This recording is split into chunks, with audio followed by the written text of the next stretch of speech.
আসসালামু আলাইকুম এভরিওয়ান। গল্প কাহিনী বাই ফুলঝুরি থেকে আমি চলে এসেছি ফুলঝুরি। আজকে আপনাদেরকে শোনাবো সালমা চৌধুরীর লেখা আমৃত্যু ভালোবাসি তোকে। মেঘ তাড়াহুড়ো করে আইসক্রিম শেষ করেছে। দুশ্চিন্তায় আইসক্রিমটাও শান্তিমতো খেতে পারেনি। এক দৃষ্টিতে আবিরের মুখের দিকে তাকিয়ে আছে, কিন্তু আবিরের দৃষ্টি অন্য কোথাও। আবির নিরবধি আকাশের পানে চেয়ে আছে। রাস্তার পাশে থাকা লাইটের আলোতে স্পষ্ট বোঝা যাচ্ছে আবিরের চোখ মুখের উজ্জ্বলতা বিলীন হয়ে গিয়েছে। বিকেলে আসার সময় যতটা উৎফুল্ল আবির ভাইকে মেঘ দেখেছিল, এই আবির ভাই যেন অন্য কেউ। চোখে মুখে চিন্তার ছাপ। মেঘ কিছু বলতে গিয়েও থেমে গেল। আবার শোনিত কণ্ঠে বলে উঠল, এই পৃথিবীতে প্রতিটা মানুষের জীবনে সবচেয়ে গুরুত্বপূর্ণ ব্যক্তি হলো মা। সেই মায়ের লাশ দেখার বা ছোঁয়ার অধিকার যদি কোনো সন্তানের না থাকে, তাহলে সেই সন্তান পৃথিবীতে বেঁচে থেকেও মৃত।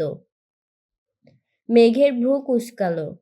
আবির ভাই কি বলছে, কি বোঝাতে চাচ্ছে, কিছুই বুঝতে পারছে না সে।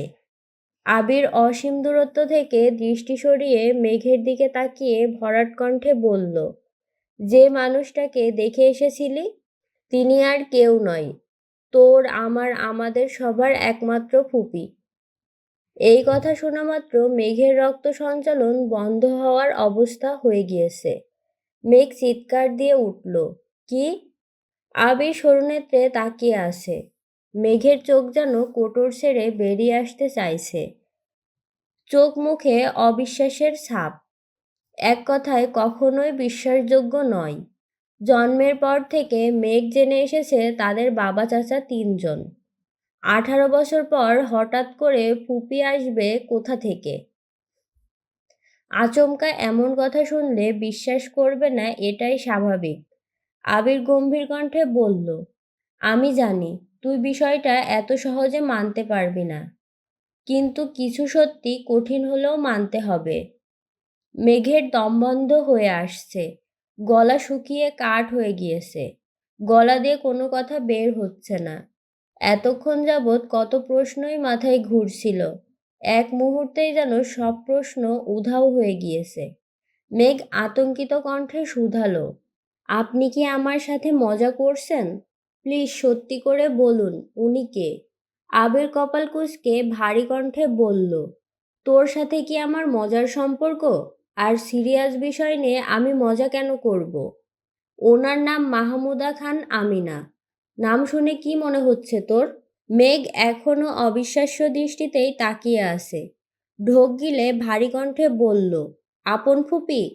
আবির কণ্ঠ দ্বিগুণ ভারী করে বলল, হ্যাঁ, আলী আহমেদ খান আর মোজাম্মেল খানের একমাত্র ছোট বোন এবং ইকবাল খানের একমাত্র বড় বোন। মেঘের দোকান দিয়ে হিজাবের উপর দিয়েই গরম বাতাস বের হতে শুরু করেছে। নিঃশ্বাস আটকে আসছে বারবার। আবির ভাই তো মজা করার মানুষ না। আর ওনার চোখ মুখ দেখে মনেও হচ্ছে না যে উনি মজা করছেন। আর বিয়েতে ওই মহিলার আচরণও বুঝিয়ে দিচ্ছিল ওনার সাথে কোনো গভীর সম্পর্ক আছে। তাহলে কি উনি সত্যি সত্যি ফুপি হন? এত বড় কথাটা কোনোদিনও শুনল না, কিন্তু কেন? মেঘ ভাবনা চিন্তা করে প্রশ্ন করল, এত বছরে কোনোদিনও তো ওনাকে আমাদের বাসায় যেতে দেখিনি। আব্বুদের আপন বোন হলে বাসায় যান না কেন? আবির মৃদু হাসল। ভরাট কণ্ঠে বলল, ওনাকে বাসায় যেতে দেখবি কিভাবে? তোর জন্মের প্রায় 10 বছর আগে উনি খানবাড়ি ছেড়েছেন। 27 বছর হবে ওই বাড়িতে পা পড়েনি ওনার। মেঘ ভ্রুকুচকে প্রশ্ন করল, কেন? কি হয়েছিল? আবির শান্ত কণ্ঠে বলা শুরু করলো, ফুপি যখন ভার্সিটিতে পড়াশোনা করত, তখন ফুপির একজনের সাথে প্রেমের সম্পর্ক গড়ে ওঠে।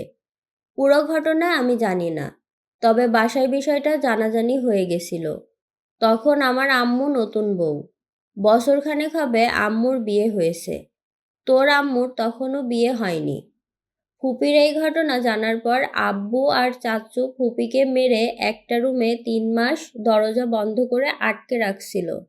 তখন দাদু বেঁচে ছিলেন, তবে অসুস্থ ছিলেন, কথাও বলতে পারতেন না। আম্মু দাদুর যত্ন করত, আবার ফুপির দেখাশোনাও করত।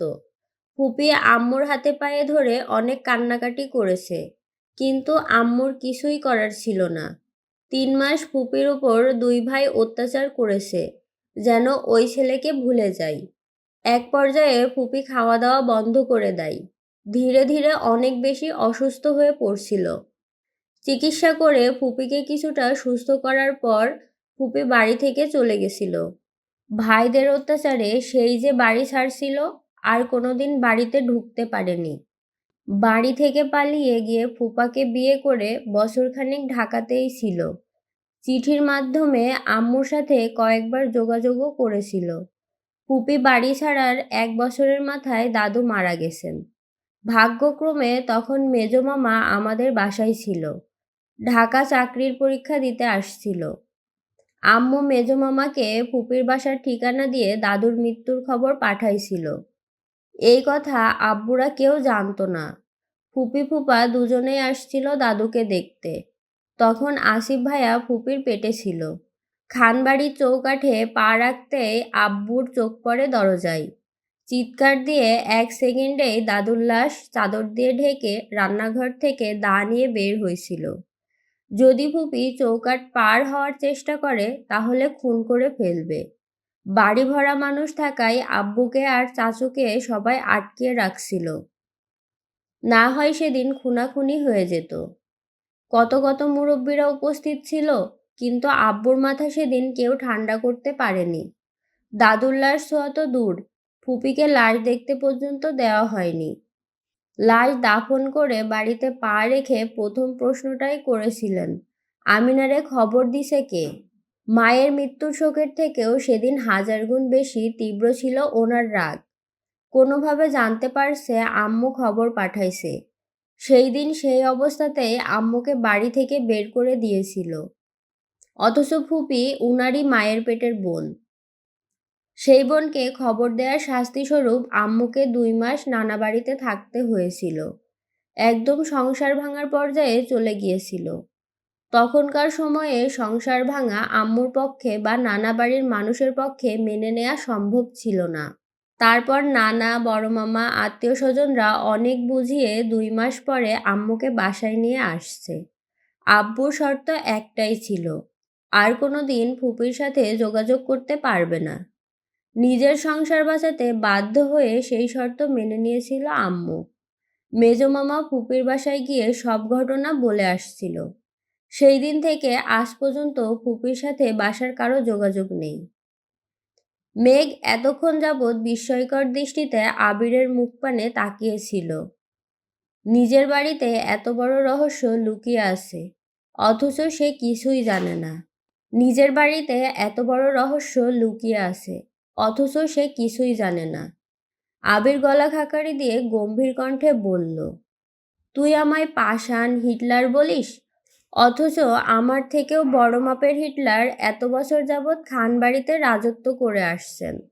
অথচ আমার থেকেও বড় মাপের হিটলার এত বছর যাবৎ খানবাড়িতে রাজত্ব করে আসছেন, যাদের কথার উপর কারো কথা চলে না, যাদের ইচ্ছের বিরুদ্ধে কেউ কিছু করতে পারে না। ফুপি নিজের পছন্দের মানুষকে বিয়ে করার অপরাধে মায়ের লাশ দেখার অধিকারটা পর্যন্ত হারিয়েছেন। 28 বছর যাবৎ বাবার বাড়ি পা রাখতে পারেন না। কতটা নিষ্ঠুর হলে মানুষ এমন কাজ করতে পারে? মেঘ দীর্ঘশ্বাস ছেড়ে প্রশ্ন করল, আপনি ফুপিকে কিভাবে চিনেন? আবির শ্বাস ছেড়ে পুনরায় বলা শুরু করল, আমি ওনার সম্পর্কে জানতাম না। ছোটবেলা একবার আম্মু পুরাতন জিনিসপত্র বের করেছিলেন। তখন একটা অ্যালবাম বের হয়েছিল। আমি অ্যালবামটা খুলে দেখছিলাম। আম্মু আব্বুর বিয়ের ছবি থেকে শুরু করে দাদা, দাদুর, চাচ্চুর মোটামুটি অনেকের ছবিই ছিল।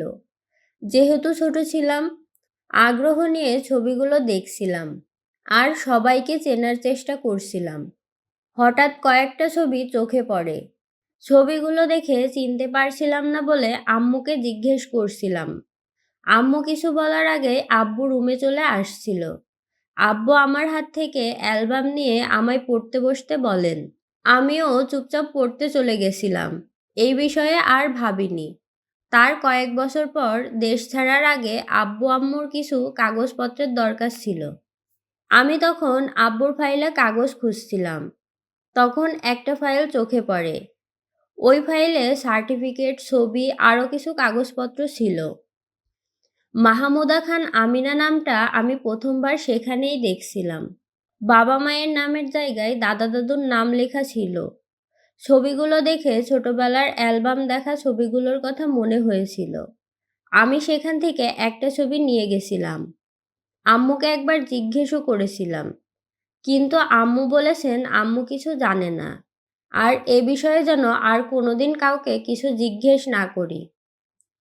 তখন কিছুদিন আমার মাথায় বিষয়টা ঘুরছিল।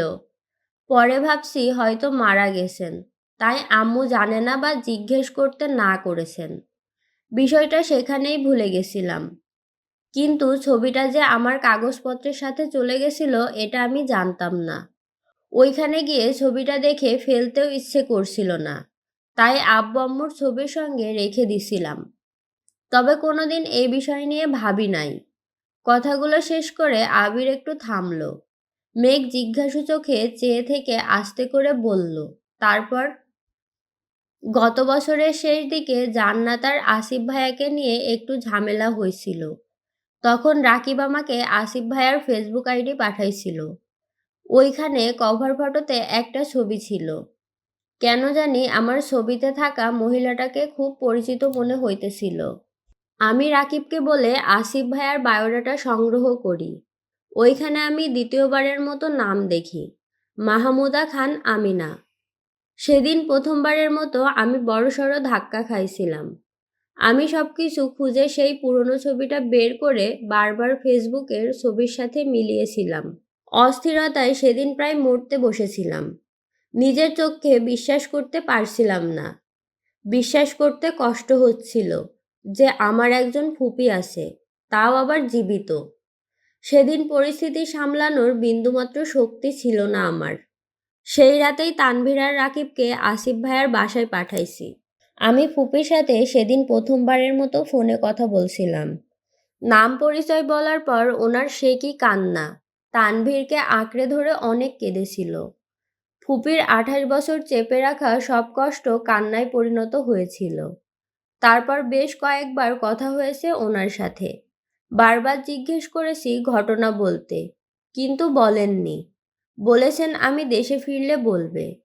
দেশে ফেরার কয়েকদিনের মধ্যেই আমি, তানভীর আর রাকিব ওনাদের বাসায় গেছিলাম। সেখানে গিয়েই সব ঘটনা শুনেছি। মেঘ আগের তুলনায় কিছুটা স্বাভাবিক হয়েছে। মেঘ পুনরায় প্রশ্ন করল, জান্নাত আপুর কী ঝামেলা হয়েছিল? আবির এতক্ষণ গম্ভীর থাকলেও এবার একটু হাসার চেষ্টা করল। ধীর কণ্ঠে শুধালো, তেমন কিছু না। মেঘ আস্তে করে বলল, প্লিজ বলুন। আবির না পারতেও বলল, ফুপিরা এত বছর যশোর ছিল। গত বছর ভাইয়ার চাকরি হওয়ায় সপরিবারে ঢাকা আসছে। কোনো এক অনুষ্ঠানে ভাইয়া জান্নাতকে দেখেছে। ভাইয়ার জান্নাতকে ভালো লাগছে। কোনোভাবে খবর নিয়েছে জান্নাত ঢাকা বিশ্ববিদ্যালয়ে পড়ে।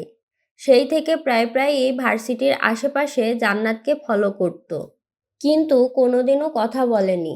6 মাস শুধু দূর থেকে ফলোই করেছে। একদিন সাহস নিয়ে কথা বলতে আসছিল, যদিও কথা বলতে পারেনি, কিন্তু সেটা রাকিবের কান পর্যন্ত পৌঁছে গেছিল। রাকিব 2-3 দিন খেয়াল করে বিষয়টা আমায় জানাইছিল। রাকিবের ভাইয়াকে পেটানোর চিন্তাভাবনা ছিল। আমাকে জানানোর পর আমি বলছিলাম ছেলেটার একটু খোঁজ নিতে, যদি সমস্যা মনে হয় তাহলে পেটাতে। রাকিব খোঁজ নিয়ে জানতে পারছে ভালো জব করে, অফিসের সবার সাথে নম্রভদ্র আচরণ করে। সেখান থেকেই ফেসবুক আইডি সংগ্রহ করে আমায় দিছিল। যাকে পেটানোর প্ল্যান ছিল সে আমার ভাই হয়ে গেল। যখন জানতে পারছে ভাইয়া জান্নাতকে পছন্দ করে, তখন রাকিব আর বাধা দেয়নি। তবে রাকিবের একটাই কথা ছিল, আমি দেশে না ফিরলে আর ফুপির পুরো ঘটনা না জানলে সে জান্নাতের বিয়ের সিদ্ধান্ত নিবে না। ধীরে ধীরে জান্নাত আর ভাইয়ার মধ্যে মোটামুটি ভালো সম্পর্ক হয়েছে। আমি দেশে ফিরলাম।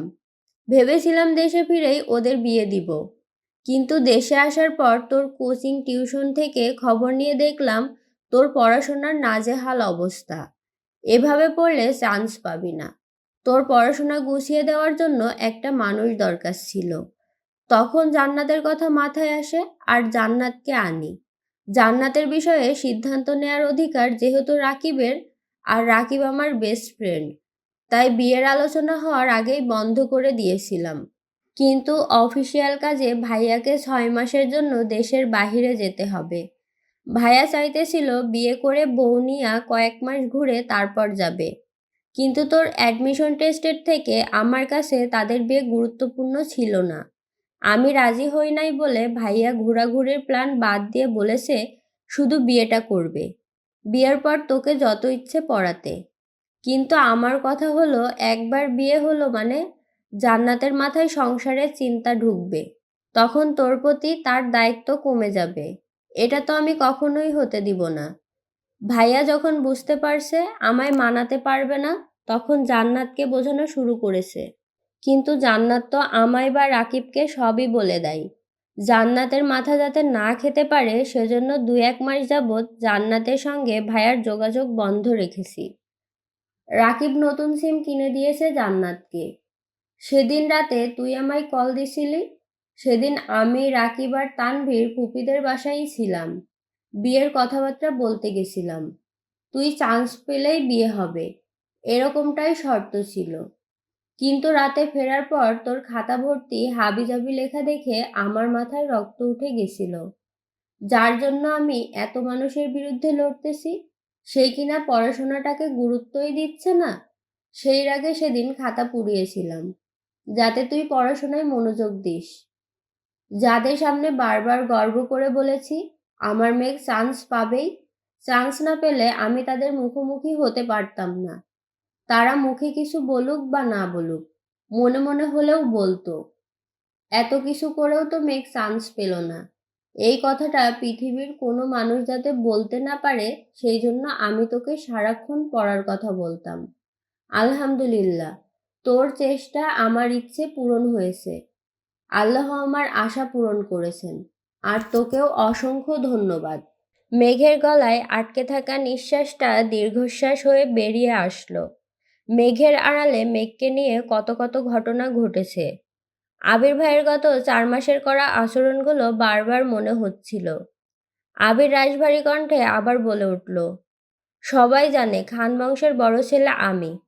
চাচাতো ভাই বোনদের মধ্যে আমি বড় হলেও সত্যিকার অর্থে আসিফ ভাইয়া আমাদের মধ্যে সবার বড়, আর আমি দ্বিতীয়।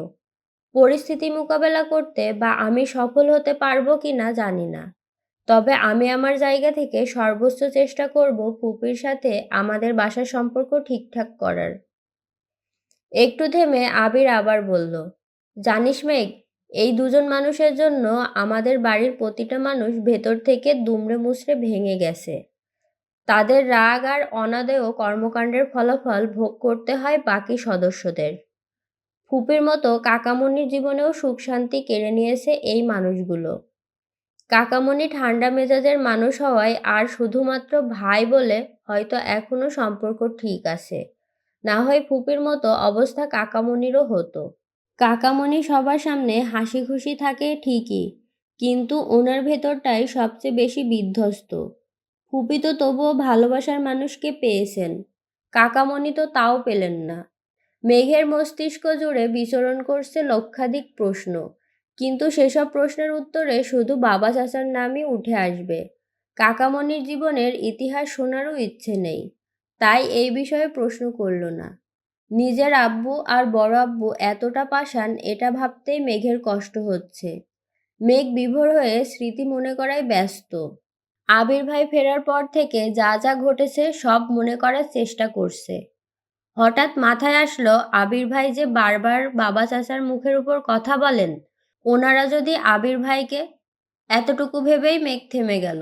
চিন্তিত স্বরে বলল, আপনি আব্বু বা বড় আব্বুর মুখের উপর আর কথা বলবেন না প্লিজ। নিজের প্রতি প্রেয়সীর দুশ্চিন্তা দেখে আবির আনমনে হেসে উঠল।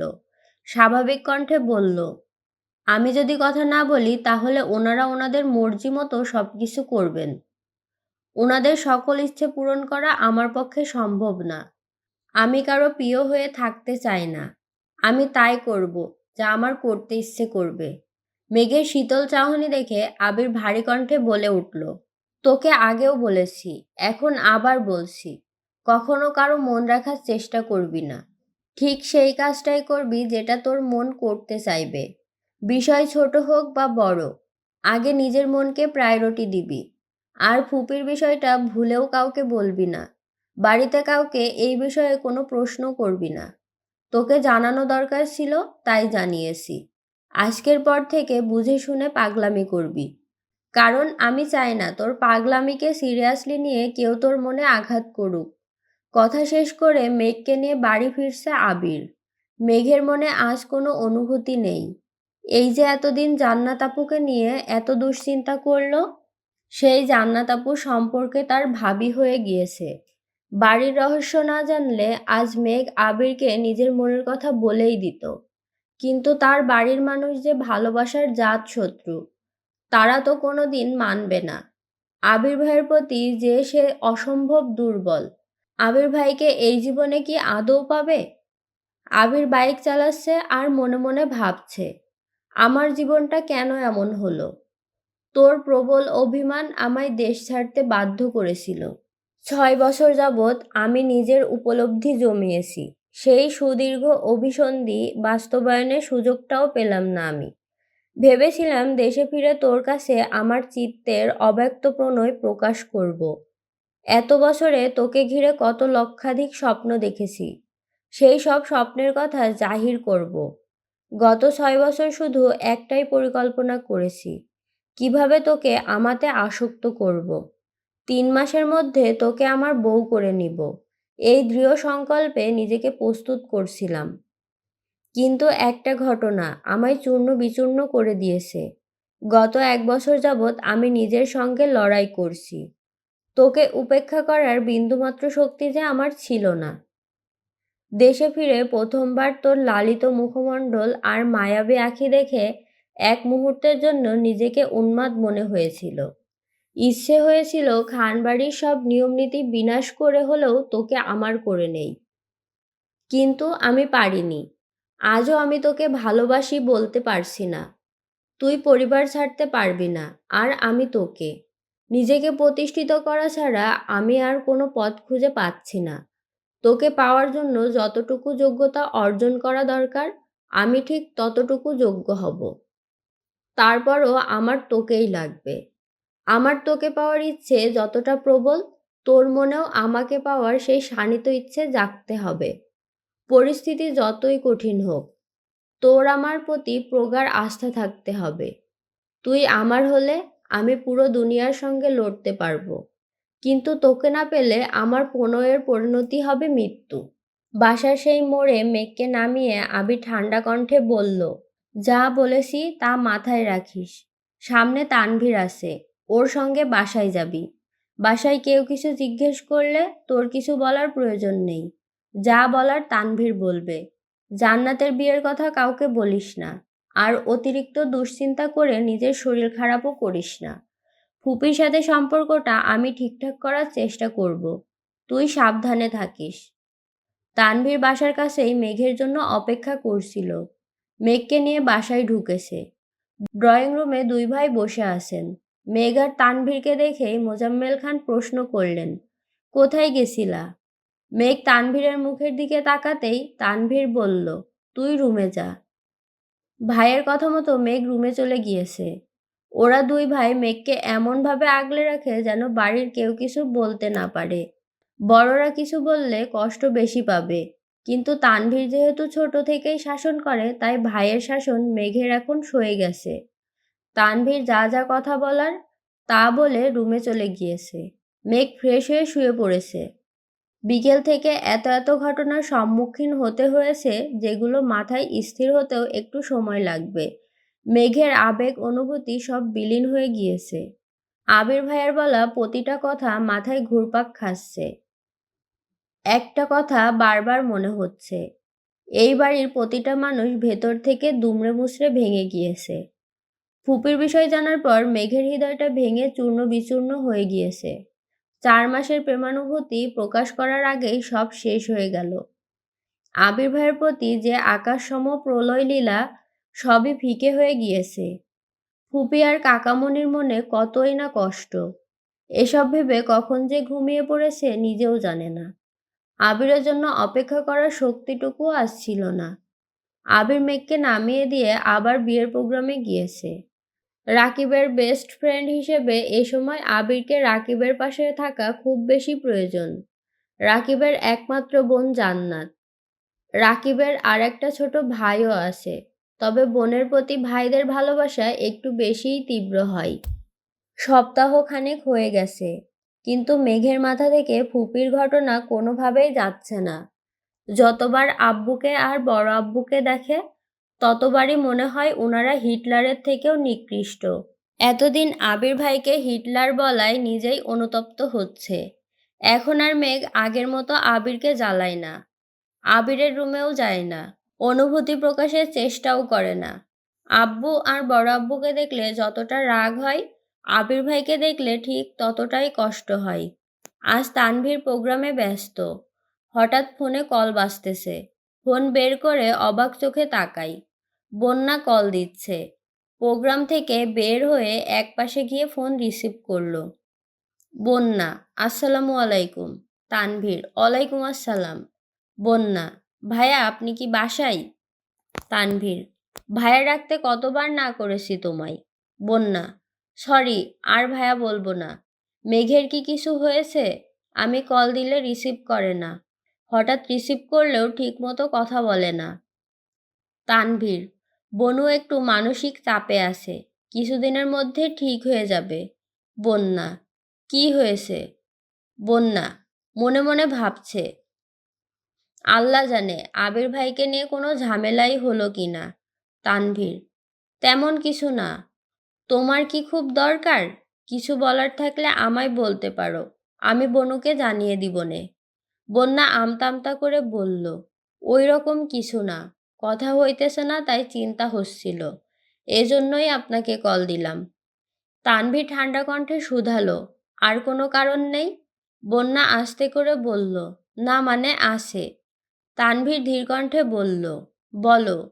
বন্যা ঢোক গিলে ভয়ে ভয়ে প্রশ্ন করল, আজকে কি আপনার একটু সময় হবে? তানভীর ভ্রুকুচকে প্রশ্ন করল, কেন? বন্যা একটু থেমে বলল, আপনার সাথে কি দেখা করা যাবে? আপনি মেঘকে নিয়ে আসলে ভালো হতো, যদি আপনার সময় হয় আর কি। তানভীর জানালো, বনুর মনের অবস্থা খুব একটা ভালো না, তারপরও আমি জিজ্ঞেস করব নে। বনু না আসলে আমি আসতে পারবো নাকি দেখা করতে হলে বনুকে নিয়েই আসতে হবে? বন্যা কিছু বলছে না দেখে তানভীর আবার বলল, আমি বিকেলে কল দিব তোমায়, রাখছি এখন।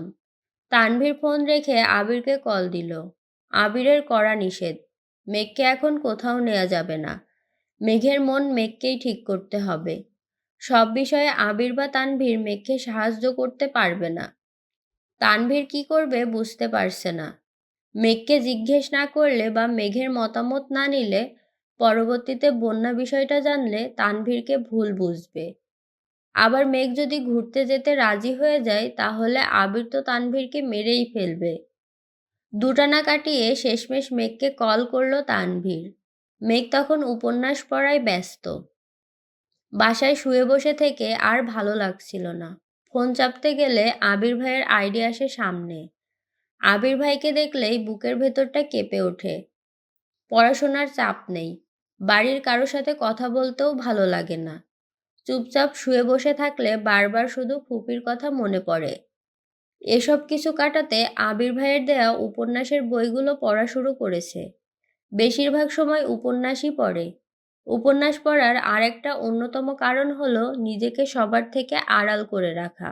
তানভীর 2-3 বার জিজ্ঞেস করেছে ঘুরতে যাবে কিনা, কিন্তু মেঘের ঘুরতে যাওয়ার কোনো ইচ্ছে নেই।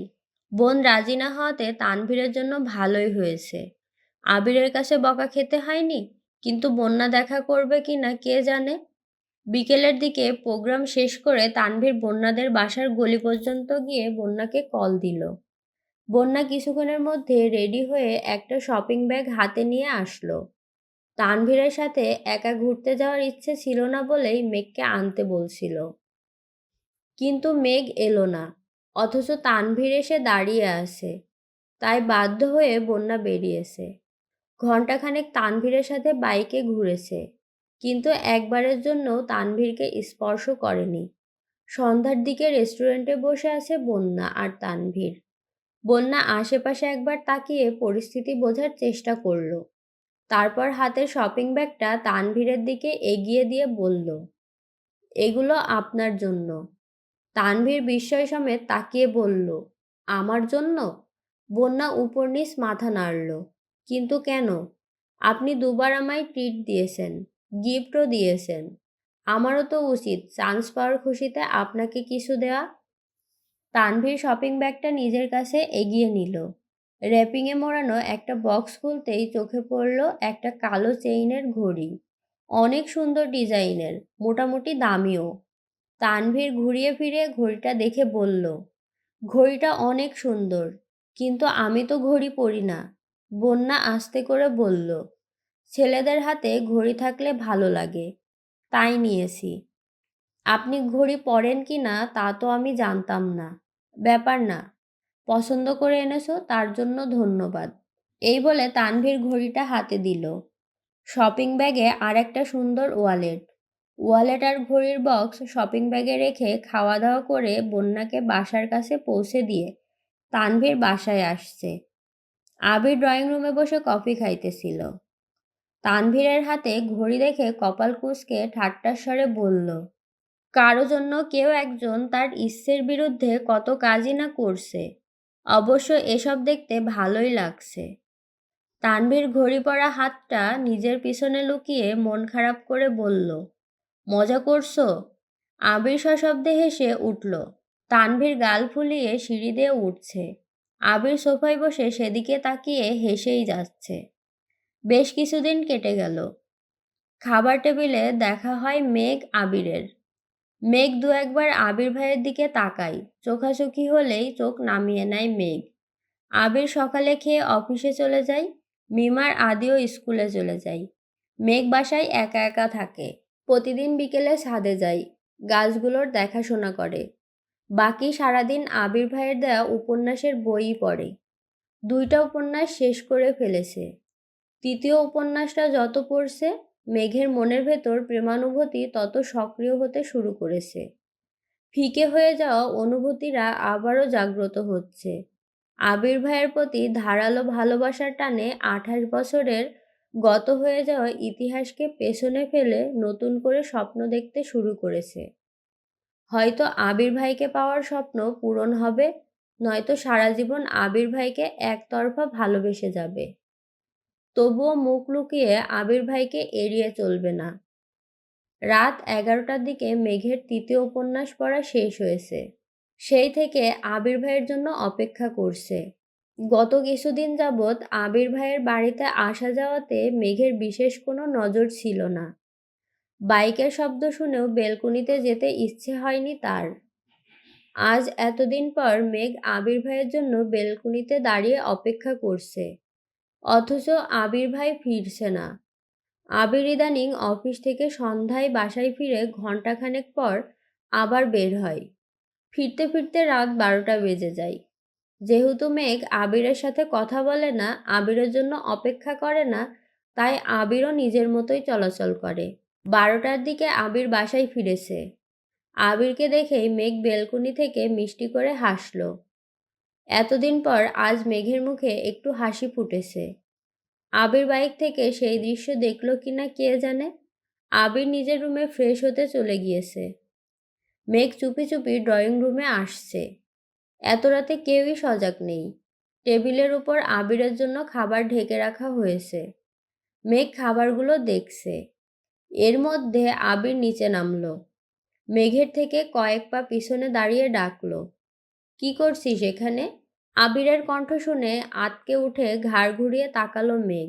মেঘ আবিরের চোখাচোখি হতেই আবির একটানা দুবার ভ্রু নাচালো। মেঘ নিঃশব্দে হেসে উঠল। দীর্ঘ প্রতীক্ষার পর প্রেয়সীর মুখে হাসি দেখে আবিরের মন এক মুহূর্তেই শান্ত হয়ে গিয়েছে। আবির চোখ বন্ধ করে দীর্ঘশ্বাস ছেড়ে নিজেকে সুস্থির করার চেষ্টা করল। মেঘ মাথা নিচু করে বলল, আপনি এগুলো দিয়ে কিভাবে খাবেন? আপনাকে একটা ডিম ভেজে দেই? মেঘের এমন কথায় আবির চোখ মেলে তাকালো। ভারী কণ্ঠে জবাব দিল, কোনো প্রয়োজন নেই, আমি খেতে পারবো। আবির ভারী কণ্ঠে বললেও মেঘের সেসবে মাথা ব্যথা নেই, কারণ তার মাথায় উপন্যাসের প্রেমালাপ ঘুরপাক খাচ্ছে।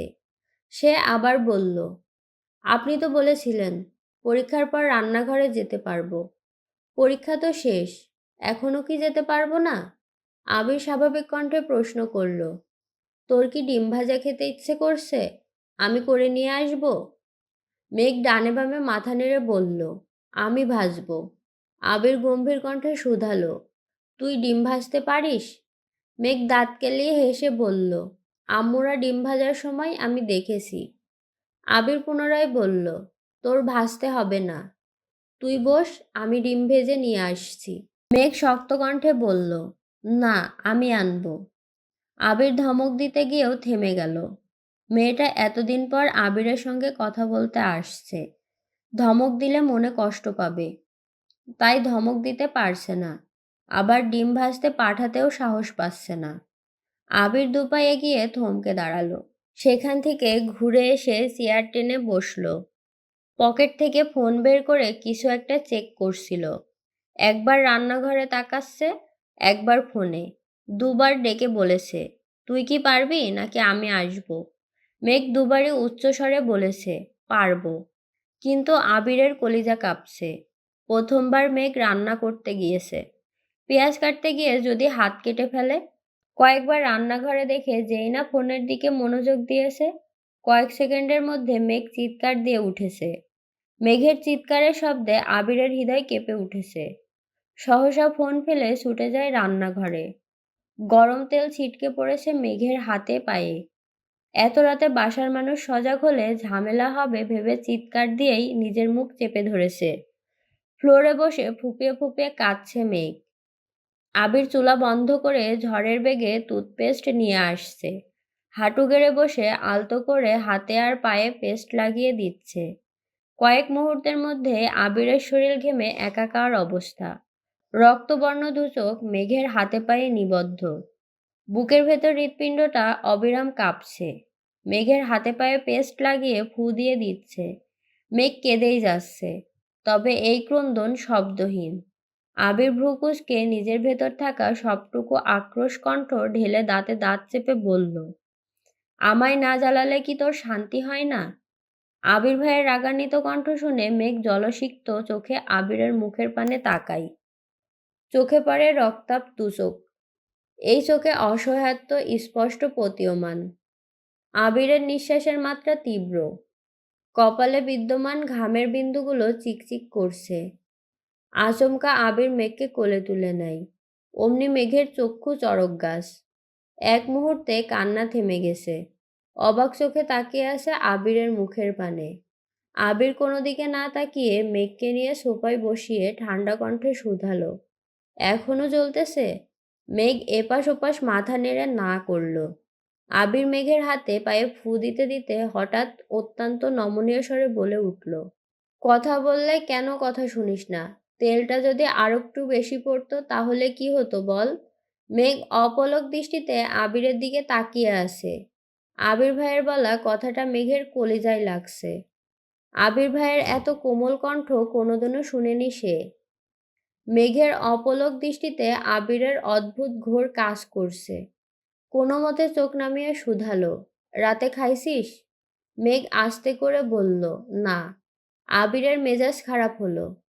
কপাল কুঁচকে মেঘের দিকে তাকিয়ে প্রশ্ন করল, এত রাত হয়ে গেছে, খাসনি কেন?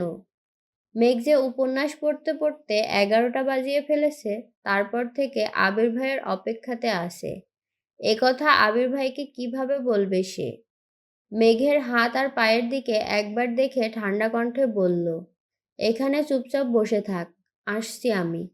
কিছুক্ষণের মধ্যে আবির আরেকটা ডিম ভেজে ভাত নিয়ে আসছে। মেঘ নির্বাক চোখে চেয়ে আছে।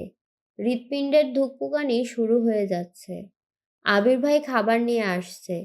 আবির ভাই কি খাইয়ে দিবেন? এসব ভেবে অস্থির হয়ে যাচ্ছে।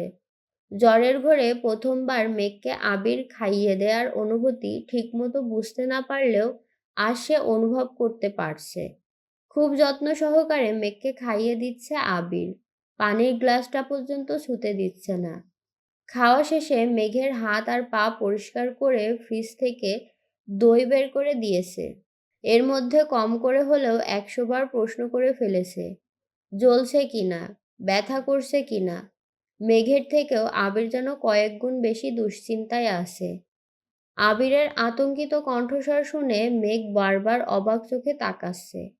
আবির ভাইয়ের এই আচরণ কি ভাইয়ের প্রতি বোনের ভালোবাসা, নাকি অন্য কিছু? অন্য কিছু ভেবেও বারবার আটকে যাচ্ছে। মনে পড়ে যাচ্ছে ফুপিকে নিয়ে আবির ভাইয়ের বলা কথাগুলো। মেঘকে কোলে নিয়ে রুম পর্যন্ত দিয়ে আসছে। ৩ দিন হয়ে গেছে মেঘের হাতে পায়ে তেল পড়েছে। ভাগ্য ভালো ছিল বলে মেঘের হাতে ফোস্কা পড়েনি, তবে দাগ হয়ে আছে। এই দাগ মুছতে বেশ কিছুদিন লাগবে। সময় চলমান। মেঘ আর বন্যা দুজনই ঢাকা বিশ্ববিদ্যালয়ে উদ্ভিদ বিজ্ঞান বিভাগে ভর্তি হয়েছে। ক্লাসও শুরু হয়ে গিয়েছে। মায়া ঢাকা বিশ্ববিদ্যালয়ে চান্স পেয়েও ভর্তি হয়নি। তার পছন্দ মতো জগন্নাথ বিশ্ববিদ্যালয়ে ভর্তি হয়েছে। পাখি এখনো ভর্তি হয়নি। বন্যা আর মেঘের নতুন ৩ জন বান্ধবী হয়েছে, লিজা, সাদিয়া আর মিষ্টি। আর ২ জন ছেলে বন্ধুও হয়েছে, মিনহাজ আর তামিম।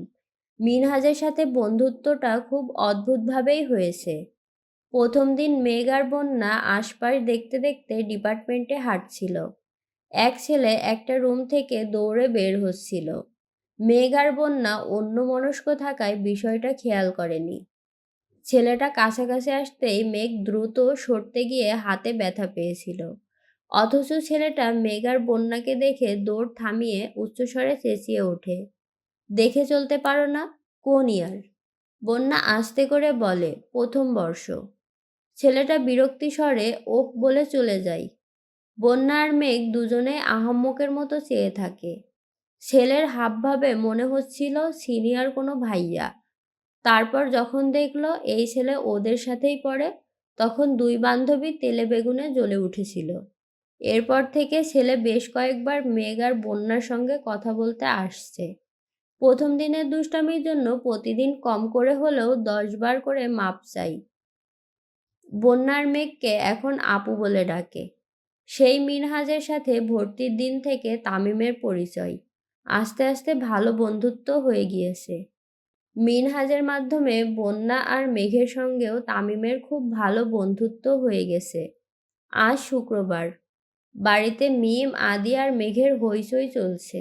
আবির সকাল সকাল উঠে নাস্তা করে বেশ খানিকটা সময় ধরে ভাই বোনদের দুষ্টুমি দেখছে। দুপুরের পর আবিরের বড় মামা আসছেন। ওনার বড় মেয়ে মাইশাকে ছেলেপক্ষ দেখতে আসবে, তাই উনি সবাইকে দাওয়াত দিতে আসছেন। যদি পছন্দ হয় তাহলে বিয়ের দিন তারিখ ঠিক হয়ে যাবে। আলী আহমেদ খান স্বাভাবিক কণ্ঠে বললেন, আমি এখন যেতে পারবো না, আপনি বরং আবিরের মাকে নিয়ে যান। বিয়ে ঠিক হোক, বিয়ের সময় সবাই যাব, ইনশাল্লাহ। বড় মামা আবিরের দিকে তাকাতে আবির বলে উঠল, বড় মামা আমায় যেতে বলো না প্লিজ, আমার অনেক কাজ আছে। তুমি আসছো যেহেতু আম্মুকে আজই নিয়ে যাও, এতে কোনো সমস্যা নেই। তবুও আমায় যেতে বলো না। বড় মামা একটু রেগে বললেন, এখন তোদের সমস্যা শুনছি, কিন্তু বিয়ের সময় আমি কারো কোনো সমস্যা শুনতে চাই না। আমার মেয়ের বিয়েতে সবাইকে উপস্থিত থাকতে হবে। আবির ঠান্ডা কণ্ঠে বলল, যদি চাও সবাই মাইশা আপুর বিয়েতে উপস্থিত থাকুক, তাহলে আগামী মাসের মাঝামাঝিতে তারিখ দিও, বাকিটা তোমাদের ইচ্ছে। এই বলে আবির চলে গিয়েছে। আগামী মাসে মিম আদির বার্ষিক পরীক্ষা শেষ হবে, তারপর বিয়ে হলে সবাই যেতে পারবে। এজন্য আবির বিয়ের তারিখ আগামী মাসের মাঝামাঝি দিতে বলেছে। কয়েকদিন পর সকালবেলা খাবার টেবিলে সবাই একসাথে খাবার খাচ্ছিল। আলী আহমেদ খান হঠাৎই বলে উঠলেন, আবির তোর কি কিছুদিন সময় হবে? আবির বাবার দিকে তাকিয়ে প্রশ্ন করল, কেন? আলী আহমেদ খান বললেন, তোকে রাজশাহী যেতে হতো। আবির ভাই রাজশাহী যাবে শুনেই মেঘ আঁতকে ওঠে। ঘুম থেকে উঠে আর রাতে ঘুমাতে যাওয়ার পূর্বে আবির ভাইকে দেখা মেঘের নিত্যদিনের অভ্যাসে পরিণত হয়ে গিয়েছে। আবির ভাইকে রাজশাহী যেতে হবে শুনে অষ্টাদশীর মন সহসা খারাপ হয়ে গিয়েছে। আবির কিছু বলার আগেই পাশ থেকে ইকবাল খান উঠে বেসিনের দিকে চলে গেছেন। আবির একবার বেসিনের দিকে দেখে পরক্ষণেই মেঘের দিকে এক পলক তাকালো। মেঘ মাথা নিচু করে বসে আছে। আবির ভারী কণ্ঠে বলল, ঠিক আছে, কবে যেতে হবে? মোজাম্মেল খান বললেন, আগামীকাল গেলেই ভালো হবে। কেউ আর কোনো কথা বলছে না। তানভীর কিছু একটা বলতে গিয়েও থেমে গিয়েছে। আবির খাবার শেষ করে অফিসের জন্য বেরিয়ে পড়েছে। বিকেলের দিকে মেঘের ঘুম ভেঙে ফ্রেশ হয়ে বেলকনিতে দাঁড়াতেই দেখলো নিচে আবির ভাইয়ের বাইক রাখা। তার মানে আবির ভাই বাসায়। মেঘ রুম থেকে বেরিয়ে আবিরের রুমের দরজায় পা রাখতে রাখতে ডাকলো, আবির ভাই। পর্দা সরাতেই চোখে পড়ল রাকিব ভাইয়া সহ আরো ৩-৪টা ছেলে। মেঘ সঙ্গে সঙ্গে দরজা থেকে সরে গিয়েছে। মেঘ ওড়না মাথায় দিতে ব্যস্ত। আবির দরজা পর্যন্ত এসে বলল, কি হয়েছে বল। মেঘ মোলায়েম কণ্ঠে বলল, ছাদে যাব, চাবিটা কি দেয়া যাবে? আবির স্বাভাবিক কণ্ঠে উত্তর দিল, তুই দাঁড়া, আমি নিয়ে আসছি। রুমে ঢুকতে রাকিব বলে উঠল, বাহ আবির বাহ, এখন থেকেই বউকে। এতটুকু বলতে আবির রাকিবের মুখ চেপে ধরে বিড়বিড় করে বলল, মুখটা বন্ধ রাখ, ও বাহিরে আছে, শুনতে পাবে। উচ্চস্বরে রাসেল, লিমন, মোবারক আর শিশির বলে উঠল, ও। আবির রাকিবকে ছেড়ে ছাদের চাবি মেঘকে দিয়ে গম্ভীর কণ্ঠে বলল, ১ ঘন্টার মধ্যে নিচে আসবি। মেঘ আচ্ছা বলে যেতে নিয়ে আবার থমকে দাঁড়ালো। আবির তখনও দরজায় দাঁড়িয়ে আছে। মেঘকে দাঁড়াতে দেখে প্রশ্ন করল, আবার কি হলো? মেঘ আস্তে করে বলল, রাকিব ভাইয়া বাসায় আসছে, ভালো মন্দ খবর নেওয়া দরকার না? আবির কপাল কুঁচকে তাকালো। ধীর স্থির কণ্ঠে বলল, এখানে রাকিব ছাড়াও আরো কয়েকজন আছে, সবার সাথে কথা বলার আপাতত কোনো প্রয়োজন নেই। আর তোর পক্ষ থেকে আমি রাকিবের খবর নিব নে, যা এখন। ঘরে ঢুকতেই সবাই একসাথে বলে উঠল, এখনই এই অবস্থা আবির? আবির বিরক্তি স্বরে বলল, কি অবস্থা? এখনই ও বলে সম্বোধন করিস? বিয়ের পর কি বলবি? আবির ঠাট্টার স্বরে বলল, ওগো, হ্যাঁ গো, জান, কলিজা, ফুসফুস, ময়না, টিয়া, টুনটুনি, কত কিছুই আছে। শিশির বলে উঠল, ফাজলামো বাদ দিয়ে বিয়েটা তাড়াতাড়ি কর। আমরা তোর প্রণয়ের শুভ পরিণয় দেখতে চাই। আবিরের মুখের হাসি মুহূর্তেই গায়েব হয়ে গিয়েছে। ধপ করে বিছানার পাশে বসে গুরুভার কণ্ঠে বলল, যদি পারতাম সেই কবেই ওরে আমার রানী বানিয়ে ফেলতাম, পারছি না তো। রাসেল স্বাভাবিক কণ্ঠে বলল, সেসব বাদ দে, তোর এখন রাজশাহী যাওয়ার কি দরকার বলতো? এই সপ্তাহে আমাদের মিটিং হওয়ার কথা ছিল, তুই চলে গেলে কিভাবে হবে? আবির বলল, আমায় যেতে হবে, মিটিং পরে করব। লিমন সচেতন কণ্ঠে শুধালো, তোর ইকবাল চাচ্চুকে পাঠালেই হয়, এমনিতেও উনিই তো বেশিরভাগ দায়িত্ব সামলান। আবির ভারী কণ্ঠে বলল, উনি সিলেট আর চট্টগ্রামের সব দায়িত্ব সামলান, ওনার রাজশাহী যাওয়া বারণ। কেন? লিমন প্রশ্ন করল। আবির বলা শুরু করল, অনেক বছর আগের ঘটনা, যখন রাজশাহীতে প্রথমবার কোম্পানির কাজ শুরু হয়েছিল, তখন বেশ কয়েক বছর কাকামণি রাজশাহীতে ছিলেন। ওইখানে যেই বাসাতে ছিলেন, ওই বাসার মালিকের মেয়েকে কাকামণির ভালো লাগতে শুরু করে। মালিকের মেয়েরও কাকামণিকে ভালো লাগে। ধীরে ধীরে ওনাদের মধ্যে প্রেমের সম্পর্ক গড়ে ওঠে। কিছুদিনের মধ্যে মালিকের পরিবার বিষয়টা জানতে পারে। তাদের দিক থেকে আপত্তি ছিল না, বিয়েও করিয়ে দিতে চেয়েছিল। কিন্তু কাকামণি চেয়েছিল পরিবার নিয়ে গিয়ে বউ উঠিয়ে আনবে। সেই যে রাজশাহী থেকে বাসায় আসছিল আব্বু আর চাচ্চুকে নিতে, ওই দিনের পর থেকে আজও রাজশাহীতে পা দিতে পারেনি। বিয়ে তো করতেই পারেনি, রাজশাহী পর্যন্ত যেতে পারেন না। জোর করে আব্বু চাচ্চুর পছন্দে কুমিল্লা থেকে কাকিয়াকে বিয়ে করিয়ে এনেছেন। মনের বিরুদ্ধে গিয়েও সংসারে মনোযোগ দিতে হয়েছিল। সংসারে মনোযোগ আনার পেছনে পুরো ক্রেডিট কাকিয়ার।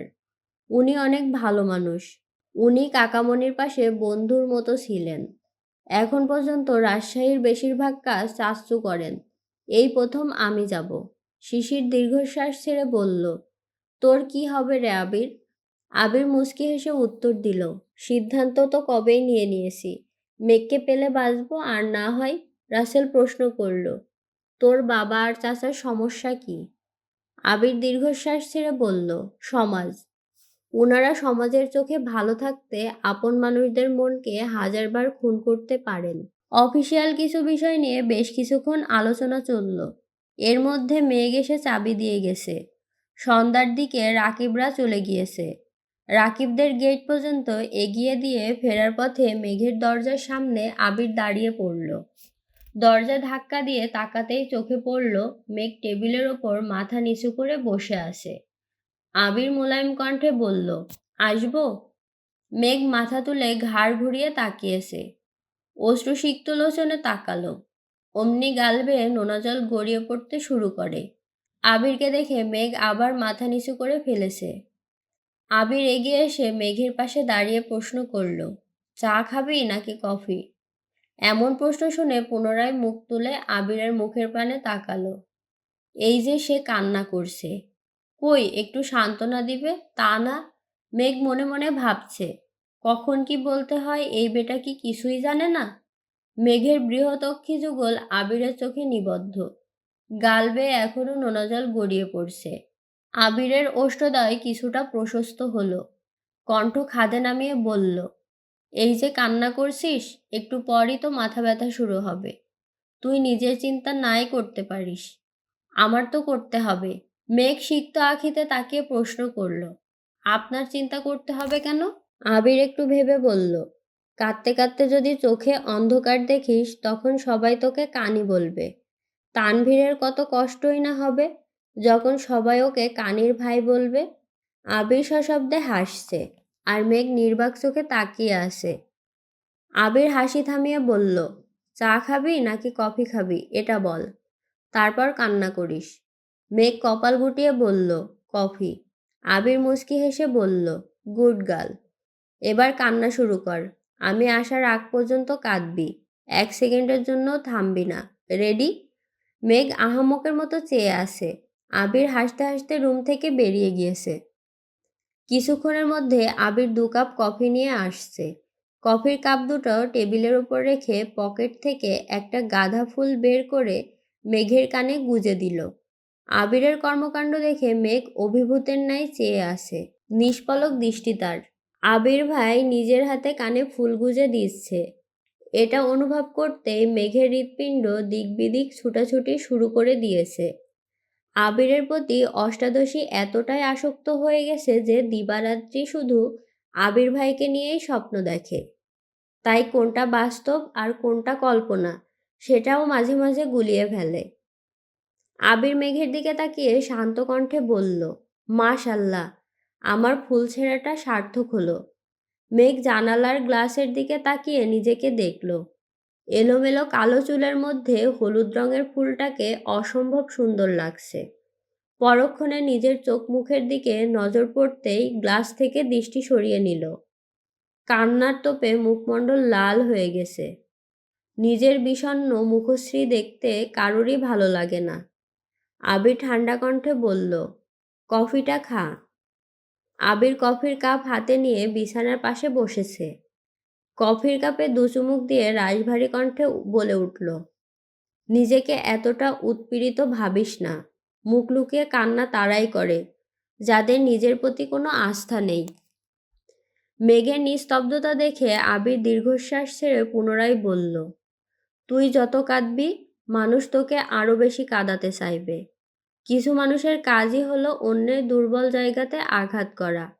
ভার্সিটিতে পড়ছিস, নতুন বন্ধু হচ্ছে, আর যাই করিস কখনো নিজের দুর্বলতা কারো কাছে প্রকাশ করবি না। মেঘ মনোযোগ দিয়ে কফি খাচ্ছে আর আবিরের কথা শুনছে। আবির ভাইয়ের প্রতি অষ্টাদশীর নিষিদ্ধ প্রেমানুভূতি এতটাই প্রখর হতে শুরু করেছে যা প্রকাশ করতেও সাহস পাচ্ছে না, প্রকাশ না করেও থাকতে পারছে না। যতবারই ভাবে আবির ভাইকে নিজের মনের কথা বলবে, ততবারই ফুপির কথা মনে পড়ে যায়। ফুপির কথা মনে হলেই শুধু কান্না পাই। আবির ভাই রাজশাহী চলে যাবে শুনে এমনিতেই মন খারাপ ছিল। তার মধ্যে সন্ধ্যাবেলা জান্নাত আপু কল দিয়েছে। জান্নাত আপুর ফোন দিয়ে ফুপির সাথে কথা বলেছে। ফুপির কান্না শুনে মেঘও কান্না শুরু করে দিয়েছে। বারবার শুধু মনে হয় এ বাড়ির মানুষগুলো এত নিষ্ঠুর কেন? আব্বু বড় আব্বু কিভাবে পারছেন বোনকে রেখে এতগুলো বছর কাটাতে? ওনাদের কলিজা কি একটা বারের জন্য কেঁপে ওঠে না? তানভীর ভাইয়াও তো মেঘের সাথে এত বছর যাবৎ এমনটাই করে আসছেন। যদি জানতে পারে মেঘ আবিরকে ভালোবাসে, তাহলে আব্বু বড় আব্বুর মতো দুভাই নিশ্চিত এমন আচরণই করবে। এসব ভেবে মেঘ কাঁদছিল। মেঘ আস্তে করে বলল, জান্নাত আপু কল দিয়েছিল। আবির ঠান্ডা কণ্ঠে জবাব দিল, আমি জানি ফুপির সঙ্গে তোর কথা হয়েছে, এটাও জানি। মেঘ শীতল কণ্ঠে শুধালো, ফুপি কি আমাদের বাসায় আসবেন না? ফুপির জন্য আমার খুব কষ্ট হচ্ছে। কথাটা বলে মেঘ আবারও কান্না শুরু করে দিয়েছে। আবির অত্যন্ত ধীর কণ্ঠে বলে উঠল, তুই 1 মাসে এত অধৈর্য হয়ে যাচ্ছিস, অথচ ফুপি 28 বছর যাবৎ এই কষ্ট সহ্য করেই বেঁচে আছেন। ফুপি কিছু বললে তুই যদি সঙ্গে সঙ্গে কান্না শুরু করিস, তখন তো ফুপি আরো বেশি ভেঙে পড়বেন। নিজেকে আগে শক্ত কর। ফুপির সাথে খুব শীঘ্রই সম্পর্ক ঠিক করার চেষ্টা করব। একটু থেমে আবার বলল, ফুপির সাথে কথা বললে একটু সাবধানে বলিস। বাড়ির কেউ যেন কোনোভাবে কিছু বুঝতে না পারে। মেঘ শীতল কণ্ঠে জবাব দিল, আচ্ছা। আবির আরও কিছু সময় নিয়ে মেঘকে বোঝানোর চেষ্টা করল। তারপর নিজের রুমে চলে আসছে। আবির নিজের রুমে ব্যাগ গুছাচ্ছিল। হঠাৎ তানভীর দরজা থেকে ডাকলো, ভাইয়া আসবো? আয়।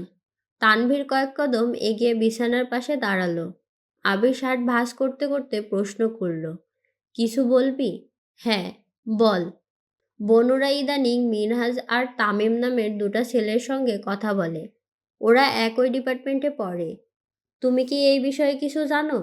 আবির ধীর কণ্ঠে উত্তর দিল, জানি। তাহলে কিছু বলছো না কেন? আবির নিশ্চুপ। তানভীর পুনরায় বলল, আমি ছেলে দুটার খোঁজ নিয়েছি। তুমি বললে আমি বনু বা ওই ছেলেগুলোর সঙ্গে কথা বলি। আবির এখনো নিশ্চুপ। সে ব্যাগ গোছানোতেই ব্যস্ত। তানভীর আবারও বলল, ভাইয়া আমি কি ওদের ওয়ার্নিং দিব? আবির ভারী কণ্ঠে বলল, কোনো প্রয়োজন নেই। কেন? এমনি। যদি পারিস আমি ফেরার আগ পর্যন্ত একটু খেয়াল রাখিস। তা তো রাখবই, কিন্তু তুই যা এখন। তানভীর রুম থেকে বেরিয়ে গিয়েছে। সঙ্গে সঙ্গে রাকিবকে কল দিয়ে সব জানিয়েছে। 10 মিনিটের মধ্যে রাকিব আবিরকে কল দিয়েছে। আবির কল রিসিভ করে গম্ভীর কণ্ঠে বলল, তুইও কি একই বিষয়ে কথা বলতে ফোন দিছিস? রাকিব চিন্তিত কণ্ঠে শুধালো, তোর সমস্যা কি? আবির বিরক্তি স্বরে জানালো, সমস্যা নেই। তুই কি বিষয়টাকে গুরুত্ব দিচ্ছিস না? ওয়ার্নিং দিলেই ঠিক হয়ে যাবে। তুই শুধু বল ওয়ার্নিং দিব কি না। বিষয়টা আমি বা তানভীরই সামলাতে পারবো। আবির কণ্ঠ দ্বিগুণ ভারী করে বলল, ওয়ার্নিং দেওয়ার হলে আমি প্রথম দিনই দিতাম। এতদিন অপেক্ষা করতাম না। কিছু বলছিস না কেন? তুই কি মেঘের প্রতি? রাকিবের কথা শেষ করার আগে আবির রাগান্বিত কণ্ঠে চিৎকার দিয়ে উঠল, থাম। মেঘকে ছাড়া আমি আমার অস্তিত্ব কল্পনা করতে পারবো না। ওকে নিয়ে আমি কোনো প্রকার নেগেটিভ কথা শুনতে চাই না। তাহলে বিষয়টাকে গুরুত্ব কেন দিচ্ছিস না? আমি মেঘকে চাই। আমি ওকে চাইব। মেঘ ব্যতীত এই আবিরের হৃদয় স্পর্শ করার সাধ্যই পৃথিবীর কারণ নেই। কিন্তু আমি চাইলেই তো হবে না। মেঘকেও তো বুঝতে হবে ওর মনে আমার জন্য সমপরিমাণ ভালোবাসা আছে কি না। এই আবির কি মাহাদিবা খান মেঘের হৃদয়ে তোলপাড় চালাতে সক্ষম কিনা, এটা তাকেই বুঝতে হবে। একটু থেমে দীর্ঘশ্বাস ছেড়ে আবার বলে উঠল, কতদিন আর সব কিছু থেকে ওকে আটকে রাখবো? এখন ভার্সিটিতে পড়ছে। চারপাশে কত চাকচিক্যময় পরিবেশ। সব কিছুর ভিড়ে ওর মন যদি আমায় খুঁজে নেয়, তবেই না আমার ভালোবাসা পূর্ণতা পাবে। রাকিব রাগান্বিত কণ্ঠে বলে উঠল, তোর এই পাগলামির পরিণাম খুব ভয়াবহ হবে। মিলিয়ে নিস। এখনো সময় আছে। তুই শুধু একবার বল। আবির কণ্ঠ 3 গুণ ভারী করে বলা শুরু করলো, জীবনটা তো এমনিতেই তছনছ হয়ে গিয়েছে। ভয়ানক পরিণামের আর কীই বা বাকি আছে? তুই বিশ্বাস কর রাকিব, ওরে কাঁদতে দেখলে আমার কলিজা কেঁপে ওঠে। মনে হয় আমার হৃৎপিণ্ডটাকে কেউ অবিরত ছুরি দিয়ে আঘাত করছে। আর যখন বুঝতে পারি এই কান্নার কারণটা আমি, তখন নিজেকে বড্ড অপরাধী মনে হয়। এই জীবন তো আমি চাইনি রাকিব। ওকে কাঁদাবো বলে তো ভালোবাসিনি। তবে কেন আমার সাথেই এমনটা হলো? রাকিব কথা খুঁজে পাচ্ছে না। আমতা আমতা করে বলল, থাক, চিন্তা করিস না, সব ঠিক হয়ে যাবে ইনশাল্লাহ। আবির আর কোনো কথা বলেনি, ফোন কেটে দিয়েছে। ভোরবেলা রওনা দিতে হবে। ব্যাগ গুছিয়ে ঘুমিয়ে পড়েছে।